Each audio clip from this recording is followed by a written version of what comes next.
Dahil Father's Day today, kaya pagluluto ko ang aking mahal ng food namin for lunch. Para na rin po sa mga tatay, papa at daddy. Happy Father's Day po sa inyong lahat. Shoutout na din po sa aking Daddy Idok. Happy Father's Day, Daddy. At para na rin po sa mga nanay na tumatayong tatay para sa kanilang anak. Happy Father's Day na rin po sa inyo.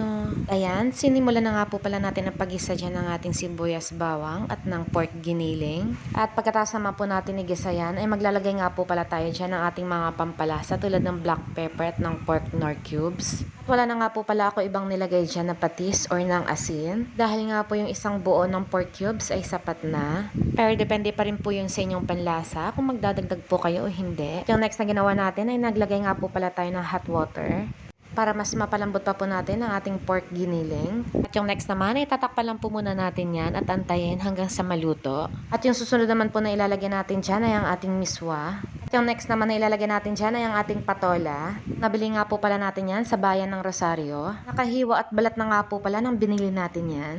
At ang isang supot nga po pala niyan ay nagkakahalaga ng 40 pesos. Kaya kung nakikita nyo nga po kung gaano siya kadami. Pero okay lang yan dahil mahilig naman po tayo sa gulay. At ang nakakatuwa nga po pala doon pag araw ng Friday, talagang napakamura ng mga gulay sa palengke. At pagkatapos po natin lutuin, ay lilipat lang po natin yan sa ating mahiwagang kaldero.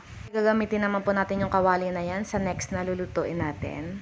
At ayan, nagpainit nga po ulit tayo dyan ng ating kawali at maglalagay lang po tayo dyan ng ating mantika. Next na luto nga po pala natin dyan ay ang pritong tambakol. At dalawang hiwa nga lang po pala din ng tambakol ang binili natin dyan dahil sabi ko nga sa inyo para isang kainan lang po namin. Dahil mas masarap po kasing kumain pag bagong luto ang ulam. Nabili nga rin po pala natin yan sa bayan ng Rosario na nagkakahalaga ng 97 pesos. Dahil ang isang kilo nga po pala niyan ay 260. Dahil luto na ang ating pritong isda kaya ang ire-ready naman natin ay ang ating bagoong.